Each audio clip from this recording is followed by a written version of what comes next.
Hi, this is Prior to Your Station, and today we're bringing you the anniversarial 1 year stream dedicated to Putin's invasion into Ukraine with Olexiy Arestovych, former advisor to the office of the President of Ukraine, Lieutenant Colonel, and Mark Feygin, Russian opposition politician.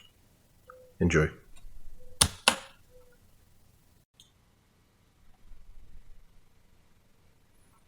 Dear friends, glad to see you all on Feigin Live. It is Saturday, February 25th.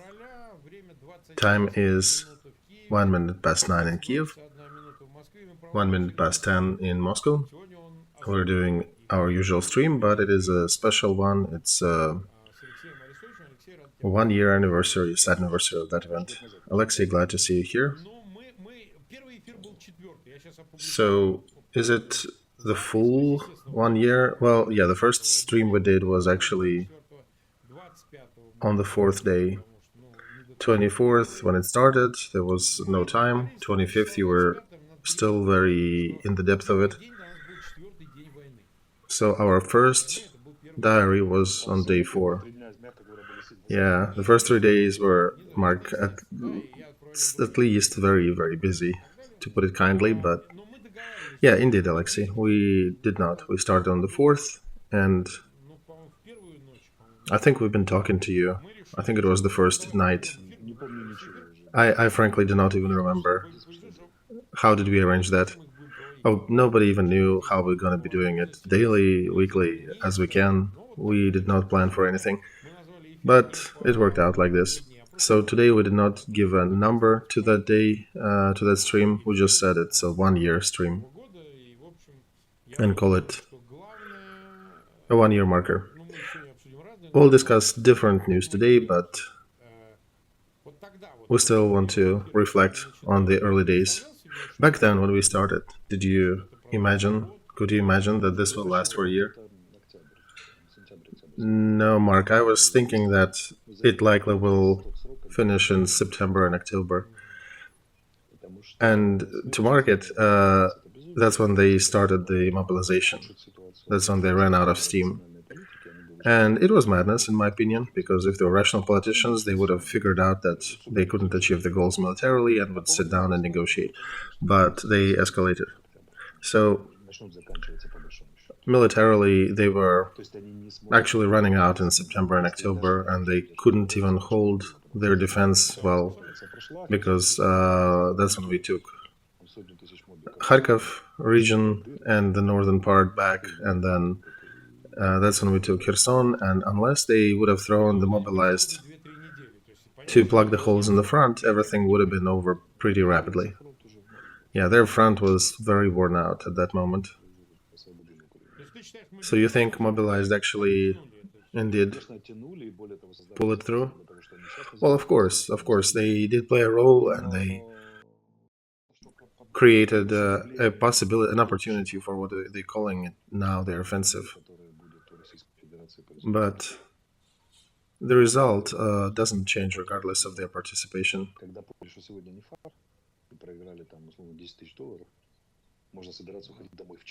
But Russian Federation actually, went above and beyond their stupidity in this case. And remember, like in that anecdote, that proverbial situation in the casino, when by 10 p.m. you lose 10,000, you can get out of the table, get from the table and leave.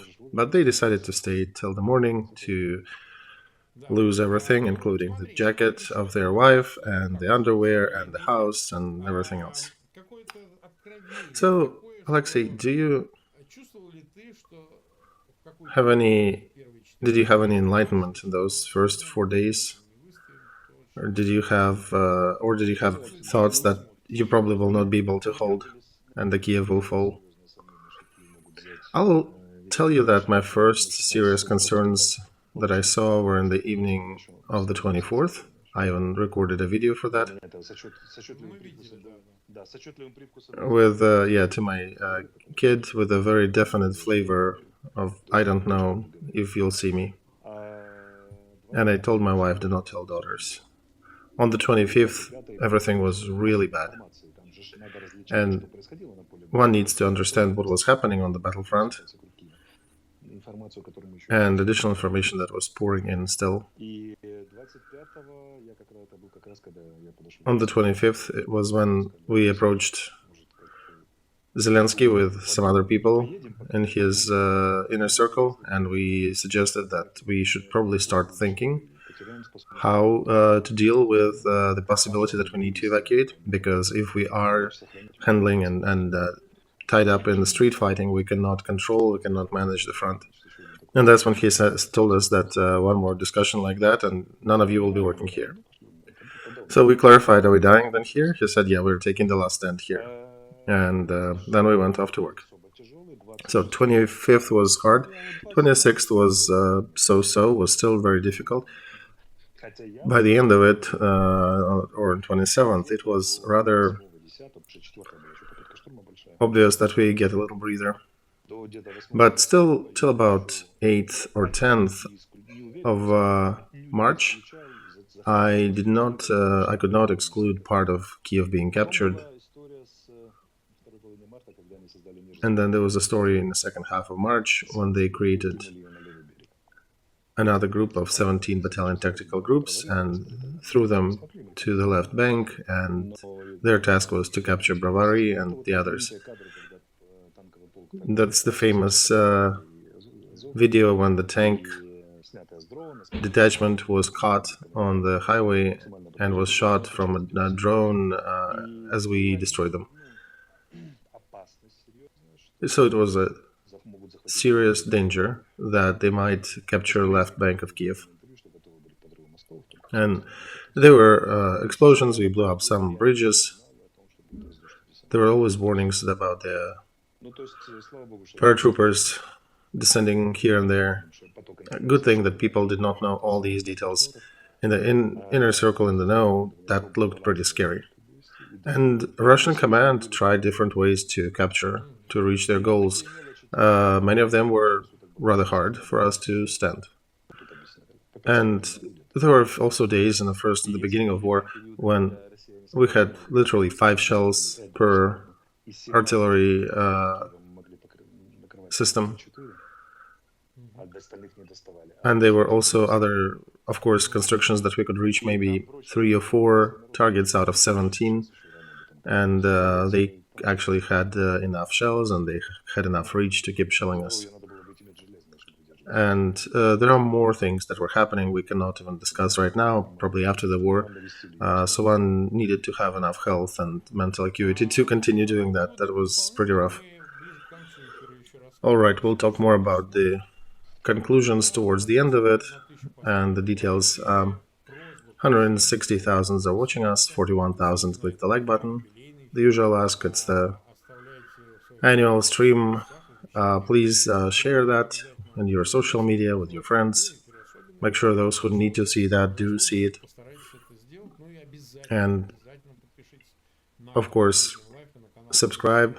Please subscribe to Feigin Live, to Olexiy Arestovich, and to the Privateer Station if you are listening or watching that in English. The links are at the description. And click the bell so you can receive all our updates. So 1 year later, we're entering year 2. And I think we'll go with year 2, day something. That'll be our new nomenclature for that. Let's see, what do we have now? What is our current situation like? And then we'll go to political sanctions, the 10th package and all. So we'll bring up the map together with your estimation. We don't have too much activity on the front. There are artillery duels in Kherson in the south. Some very successful hits with dozens of Russian invaders being hit with several forward operating bases. I know at least 3 on top of my head in the last 24 hours, but there were more. And if you just read through the internal details, there are a ton of confirmations. Zaporozhye, nothing much happening.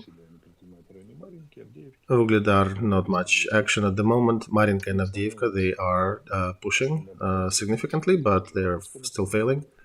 So the main effort is still around Bakhmut. They're trying to close that pincer motion around the city. Today, the commander of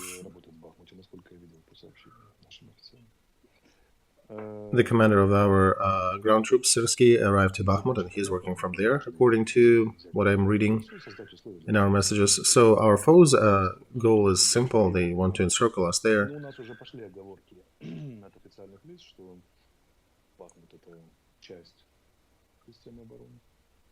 And we're now starting to see that some notions in our official statements that Bakhmut is only one part of the defense system, and leaving it is not a tragedy. The main task is to save lives of our soldiers and to deal the maximum damage to our enemy. So there may be that eventuality happening.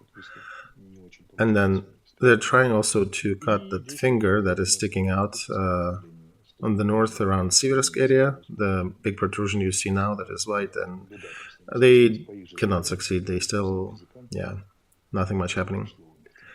And then they also did to push back near Svatova, near Krasnorechenskoye, and something didn't work. According to messages, they failed. They continued shelling us. They destroyed one of the schools in Kramatorsk, the best school in town, and civilians keep dying, unfortunately.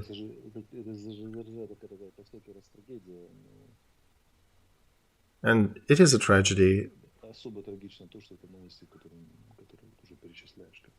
Especially tragic, I think, is that a year in, it's just the news. It's tragic news, but it's not deserving the amount of grief that in the peace times that would have gotten. So they continue the same. They continue with the same logic of general campaign. The only thing, there were no big missile shellings that everybody were expecting for the anniversary. Why do you think that didn't happen? I think because we were ready, and they knew we were ready. And there would be nothing to write home about. That would have been, once again, we did another volley. Ukrainian air defense systems destroyed 80% of it, so that would be nothing special to mark for them. I think that's why they didn't do it. They will still continue, and their carriers and their naval and aerial-based attack systems are ready, aviation is ready, the ships are ready, and they still might come out and attack us again. They just didn't want, I guess, to tie it to the anniversary for the lack of results. And our system is pretty robust now, so now after the initial warning, when we send out to people, in about 3 minutes we send the second set of data telling where it is coming from and roughly the areas that might get hit. Okay, Olexiy, we already have 300,000 watching us. You have probably seen that Polish or through Poland the tanks are coming through. There are some Leopards that are being greeted and met. So there is obviously some training going on with the Ukrainian tankers, right? Oh yeah, absolutely. It's pretty amazing that the decision was made recently, and in February we already have tanks coming in. And there were some people in the West saying that at best you would get tanks maybe in March at best, the end of March, or in April, or in the end of the 23, right? Oh yeah, some people are talking about Abrams tanks like that. You already are getting some.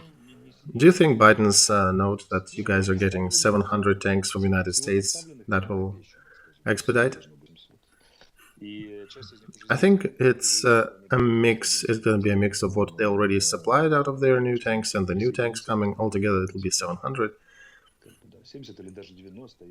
I think 70 or 90 that are coming from Poland now. Basically, it's enough to outfit a tank brigade, and these are about ready to start. As for the rest of Leopards, they'll be coming in smaller quantities and regularly.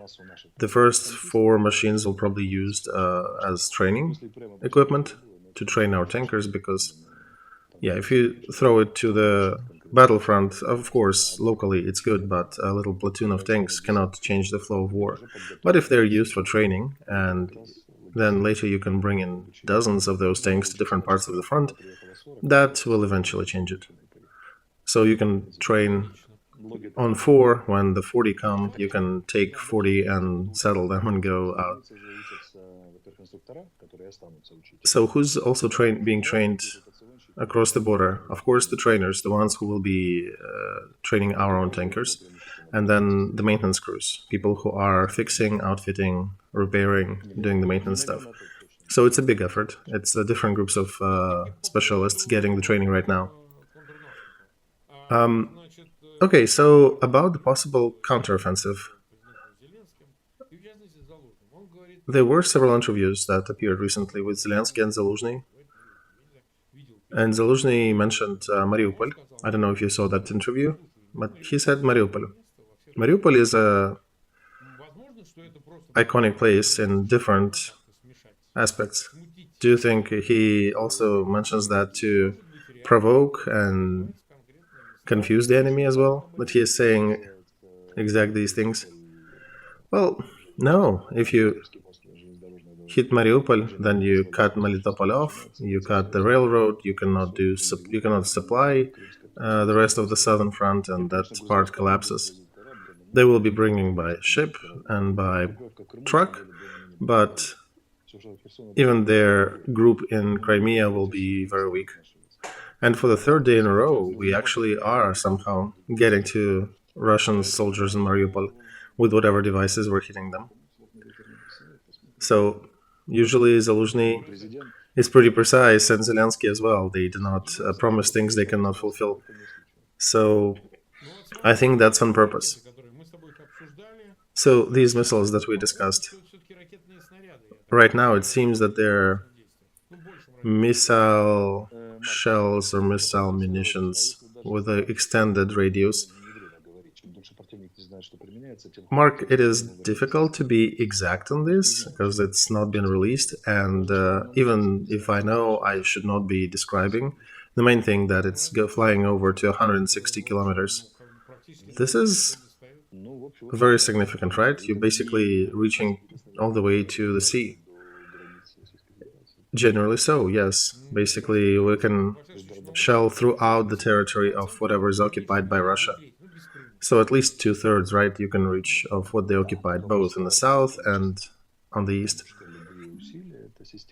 Exactly. Maybe without Crimea. And it's also an important part of that question is the availability of that resource, because it's a systemic effort, right? You need to have enough, you need to have vehicles to launch it from. Okay, good. We've been live for about 18 minutes. Let's comment a few news that showed up today.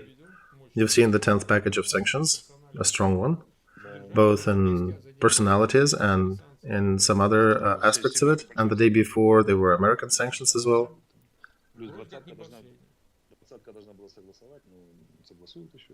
G7 already are on board. G20 need to confirm some of that. They will.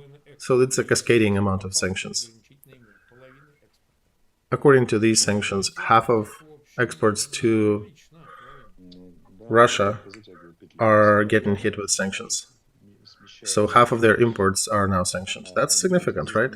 Oh yeah, it is. And one of the main focal points that is switching, that's the Yermak and McFaul Commission. Tribute to them. They pay a lot of attention to these channels. I know that personally, and according to his statements, you can see that too. They're trying to close all the little loopholes and the gray schemas that appeared in the course of this year to circumvent the existing sanctions. So now they're shutting those down, and they are paying a lot of attention and effort themselves and with additional services and organizations to find these loopholes and to shut them down. And knowing the character of Andrei Yermak, yeah, they will shut them. He is a very dedicated person, and it's a matter of principle for him. He will tighten that noose. Those people, those groups and media personages and some performers in Putin's Russia who get on that list. This is a combination of three different things. Sanctions follow three main directions. First is to attack Russians' capability to make money that they can spend and expand in fighting this war. Second is to punish persons who are personally responsible, from military-industrial complex leaders to the speakers.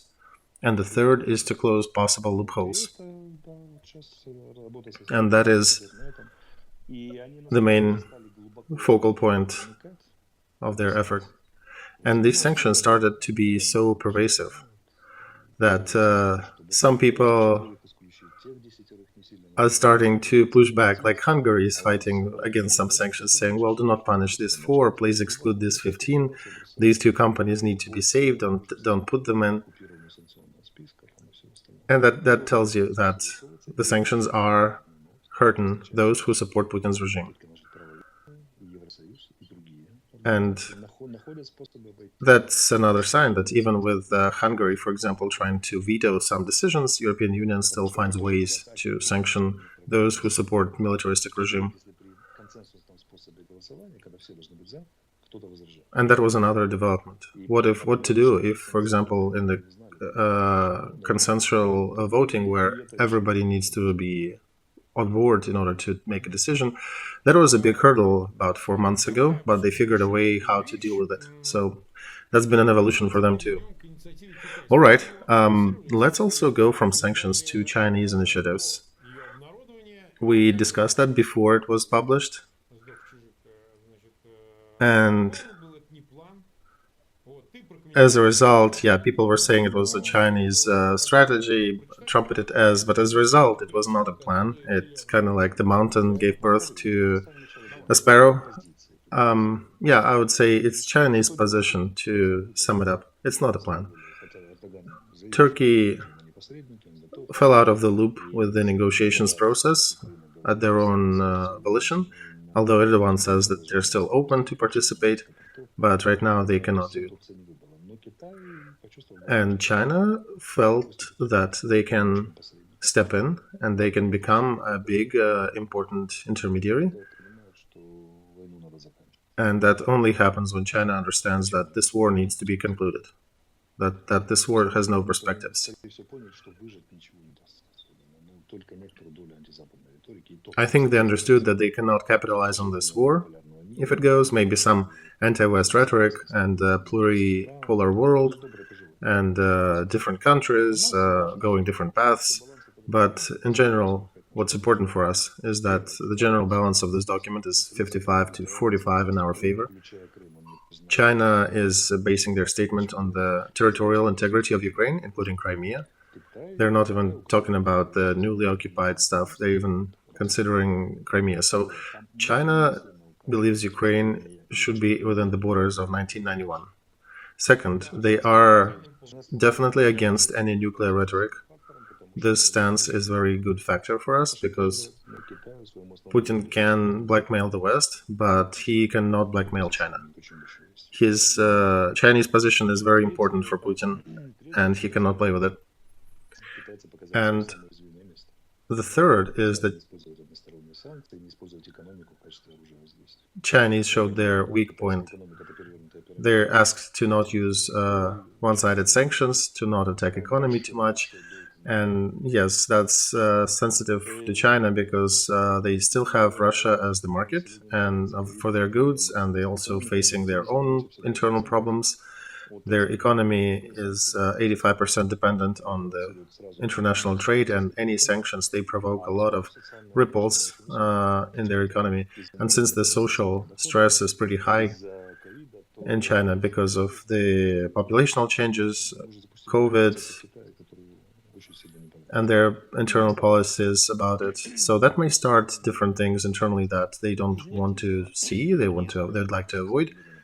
But so general appeal is to cease the fighting and sit down and negotiate it. We, unfortunately, to our obvious reasons, cannot do that. We are fighting for our country and our life. Even now, right now, we are liberating parts of the country and we're discovering more torture rooms. We cannot stop liberating our people, because if we stop, they will continue killing and torturing our citizens on the occupied territories. Meaning, yeah, they'll have more stuff to do. Exactly. If they will not be tied up in the front, they'll go deeper into those territories that they occupied and start harassing and torturing and killing population. So for us, it's an unacceptable condition.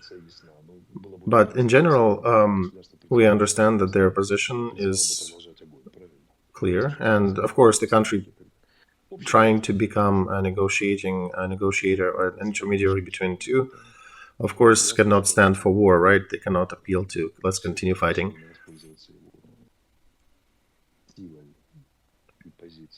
And right now, I understand that political players in this on this map will be interested in using China as an intermediary, but there are some items that cannot be acknowledged, cannot be affirmed with us, for example, like ceasefire point. We are not discussing that. And we're not discussing ceasefire without withdrawal of Russian troops. So that means that they'll be looking for new options. Or the document will remain just a document, a statement, that everybody read it, complimented on it, on their position, and that's about it.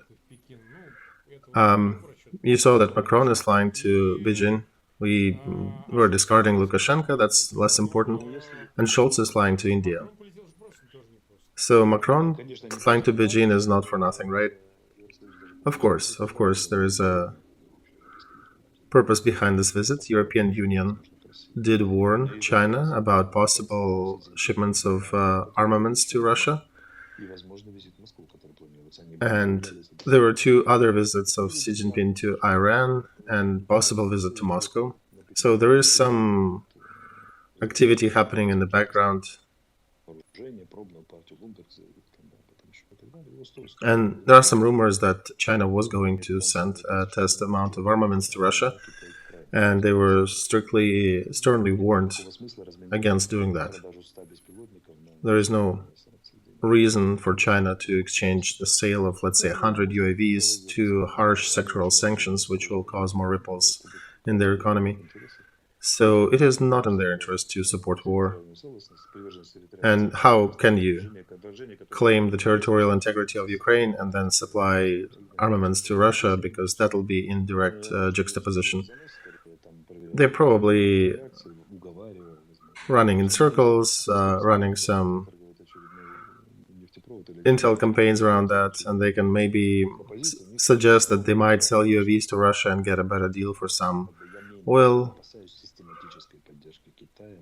And personally, I'm not afraid of systemic military support of China to Russia. Politically, they will come out, and in some points maybe more favorable to Russia in some points, but and use general anti-West rhetoric. But for sure, they'll use the preferential treatment, they'll use any discounts they can get from Russia, and they are targeting to partake in the sharings of the end of this war and the sharing of the loss of Russian influence. And I don't think they will be supplying Russia militarily.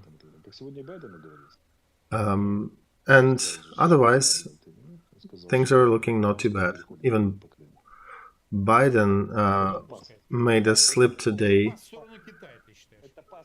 This is, yeah, you saw that, that Crimea may take some time to be transferred back to Ukraine. And yeah, this was a nod towards China, exactly. You think it's their Taiwan? Yep.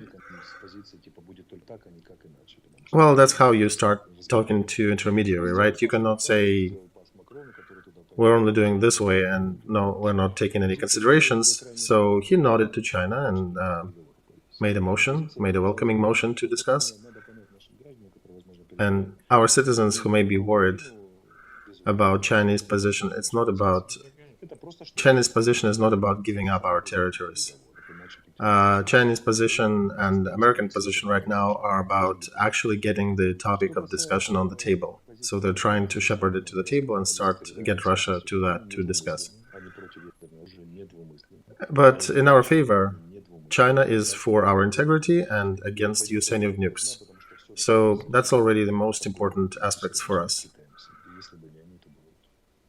And if not, China is also a very significant lever to control Putin's regime, because if there was no trade with China, Russia would have been folded quite a few months ago. So I think they're now discussing the eventualities of removing Putin from political scene and figuring out how can they deal with that jointly or separately. Russia, between the United States and China, will they be on different sides of this picture, or can they work with it together? So I think they're figuring out this flow. Our position, I can say, is very straightforward. Our position is straightforward. For President's resolution about security and peace, 141 countries voted for us. For that resolution, only 7 voted against. That's overwhelming support in the world. This is a very good appeal, deserving more attention. The moment this war is done with, we'll probably reconsider that. The world will reconsider that system. And frankly, this war is very simple. When people are calling upon cessation of hostile activities, it's very simple. One country needs to stop fighting and withdraw their troops.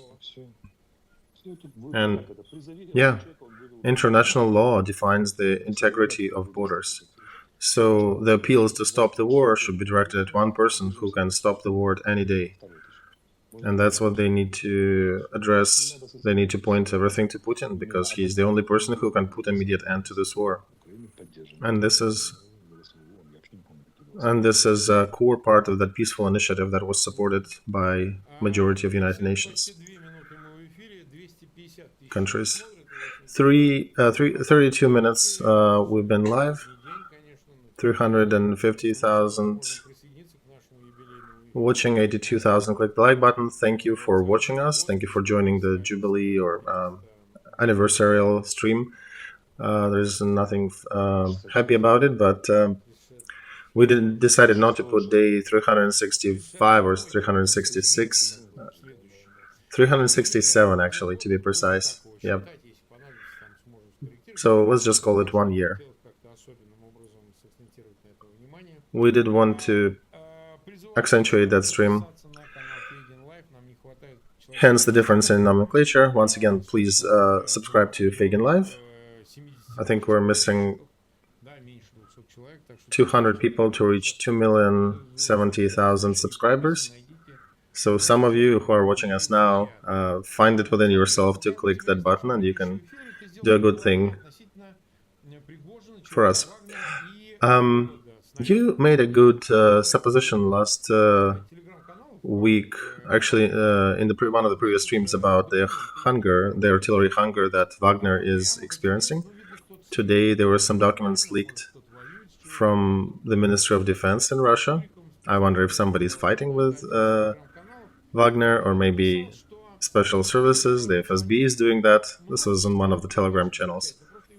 You suspected that they're getting enough, just with their method of fighting, it's not enough for them, right? And they're describing it from a different angle here, almost like that, but a little different. They're saying that they got their hands on these documents that are describing how Ministry of Defense is giving shells to Wagner, and they do confirm that there is artillery hunger. But they also reaffirm that every supply comes from being signed directly by the top of the command,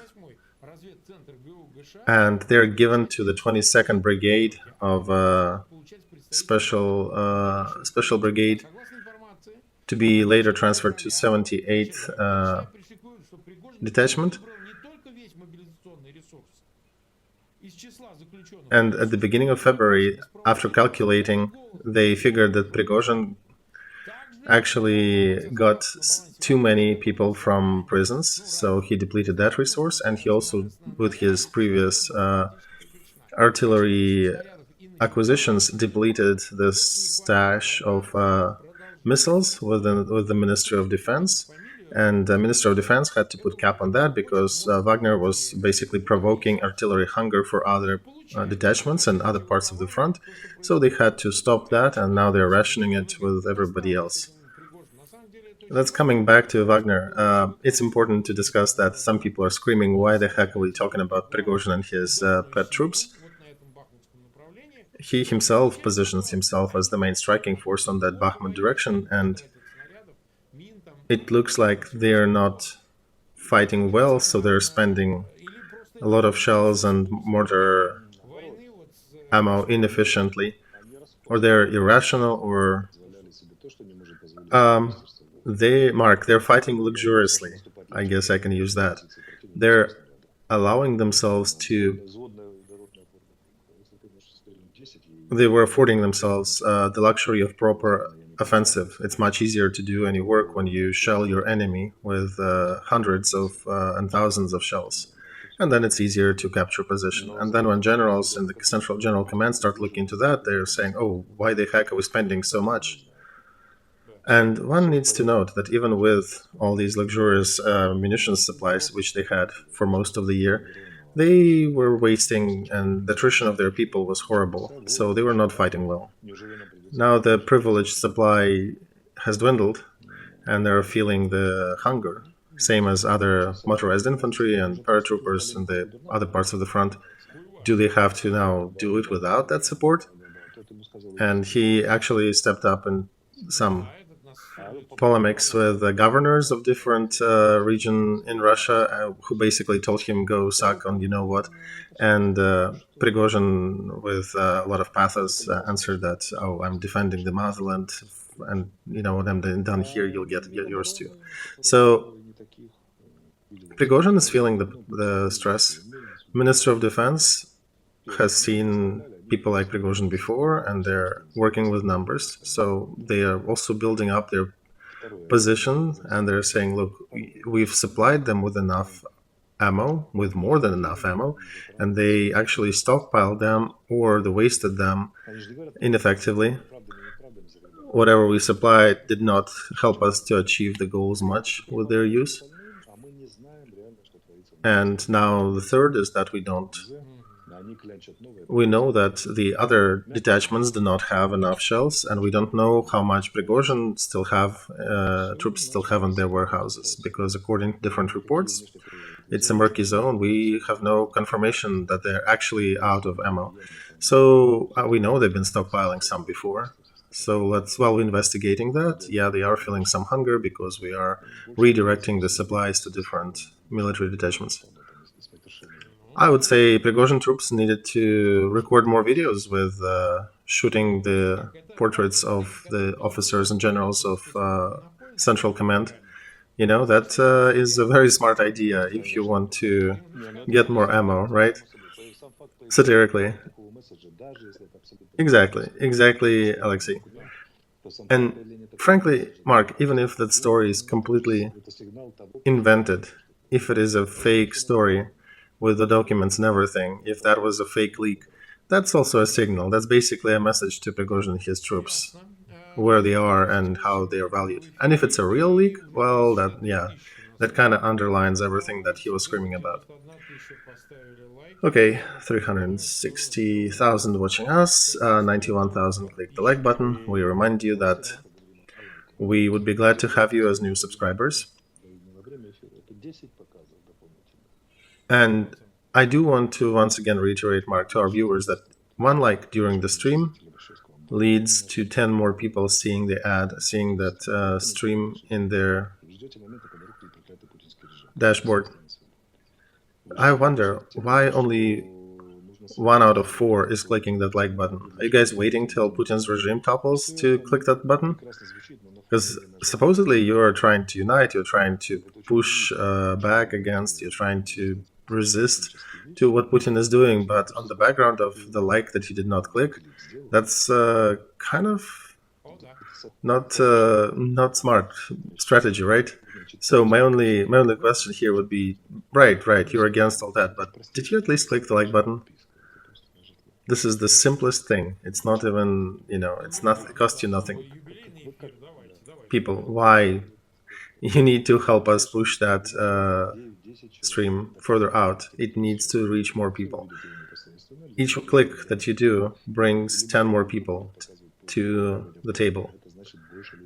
And YouTube will be bringing that stream later into their news, into their feeds, so more and more people can jump on board. And time again, we're discussing it here that information has a huge effect on the flow. Each of you can engage 10 more people with just one click. If you are fighting in the informational front, let's do that. And frankly, Olexiy, our people who criticize us, they do acknowledge that, Feygin is that, Arestovich is that, but then they do acknowledge in other interviews that Ukraine totally won the information war. How did they do it, right? I think we're one of the biggest streams on the Ukrainian side or on anti-Putin side. So, and yeah, even every click helps us. I think, Mark, we shouldn't be gauging ourselves who won that information war. That'll be up to them. But what's important, I think, is those people who are watching us, those 300, 350,000, it's roughly the same audience, right? Day in, day out. These people can become active participants in the process by clicking the like button and not forgetting to subscribe. Okay, the last topic that we want to bring up, it still exists. It is changing a bit. It's Moldova and Transnistria. And as you mentioned, there is a plan. There was immediate reaction. After the last stream, remember when you said, why do we wait for the end of the war when we can just take Transnistria from Odessa region right away and take over those, 1,900, maybe 2,000 paratroopers that are there? Yeah, they're saying it is Russian troops, but in essence, it's a ton of local contractors who are very specific Russian military, right? They're not exactly eager to fight. So, Russian Ministry of Defense came out with a statement, said that Azov detachment, and I'm laughing here, saying probably Arestovich himself will be leading that and take Transnistria. And then that situation was cooled down by Chisinau, by the capital of Moldova, and who countered Russian defense ministry in saying, no, enough of that. These fakes, there are no active military plans here. We're not calling upon anybody. But there is a feeling that Moldovan government is somewhat concerned with the Transnistria and Putin's influence there. But Zelensky did come out as well and say that, guys, if you call upon us, we'll come in and help you. And Russian screamers like Girkins, Pipirkins, they were screaming about that now we're losing our perch over there. And Russian Minister of Defense, in a funny way, said that we will consider that as an attack on the territory of Russia if you guys attack Transnistria. So that looks absurd after they have attacked Ukraine and started the biggest war after Second World War in Europe. Now they're saying they will be offended or they will consider it. What else can they do? At maximum, they can shoot some missiles. Can they shoot them at Moldova? At Chisinau? No, I don't think so. They did fly through Moldova before. I think it was done on purpose to kind of scare them a little. So this is a campaign to discipline or remove the power in Moldova.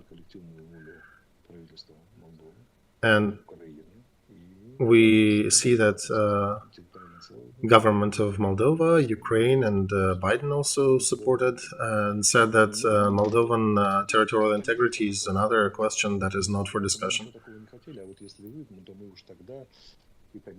And then the polemics coming from Russian Minister of Defense was changed the tune and said, well, we did not want to engage Moldova, we did not want to fight them, but if you do something, we will answer.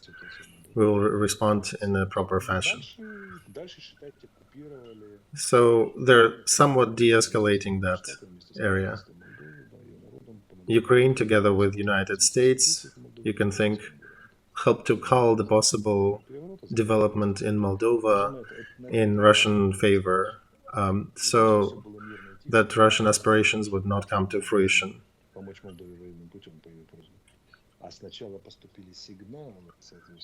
It was not that everything was quiet and then suddenly Ukraine and states were saying that, oh, we can help Moldova militarily.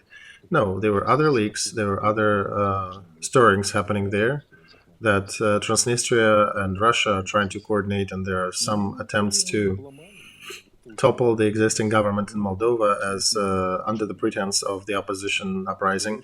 So this was an answer to that. It didn't come out of the void. And many actions, one needs to remember that many actions taken by the official powers and governments, very often they're preventative measures. They're done for something not to happen, but to not happen. Because it is much easier to prevent things than to actually clear up the consequences. So this is exactly what happened here. There was a Russian plan that was published, that became known, and then it was dismantled by the proper pushback of Ukraine and United States and Moldova. And the fact that Transnistria is Russian enclave in Moldova has a timestamp on it. It's not going to last much longer at the end of this war, after this war. Maybe it'll even stop existing during this war. I hope it will happen peacefully, but I think all these Russian purchases further out, they're ways to destabilize the territory. They'll be taken away from them. And I think Moldovans also definitely would appreciate if Russian missiles would not be flying over their heads. So all these things can be resolved peacefully if there would be a goodwill of our belligerents, our foes here on the front. If there is no goodwill on their side, well, we can do it other ways as well. I can see 120,000 click like button. There is some effect to our appeals. Please continue sharing links to that stream, subscribing to Feigin Live and to Olexiy Arestovych, and to the privateer station in the description under this video. That is very important for us and for the cause. And we'll see you next week. I think we're planning Monday, Wednesday, and Friday, right? 3 times a week, unless something extraordinary happens, at 9 p.m. Kiev, 10 p.m. Moscow. Come join us. We'll be streaming those days. English streams will be coming out the day after Eastern Time. Thank you, everybody, and see you. Thank you, Mark. Thank you, Kostya. Thank you, dear viewers. See you later.